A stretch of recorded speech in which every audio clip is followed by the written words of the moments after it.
клиент обратился, да, что-то, блядь, у него не работает. Вы посмотрите-ка нахуй. Дымит, говорит, в квартире, стирать невозможно. Я думаю,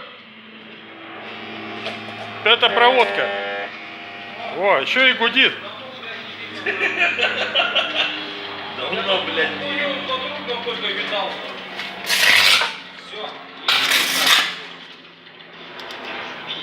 Так мы чиним стиральные машины. Все, готово. Звони, пускай забирают. Готово.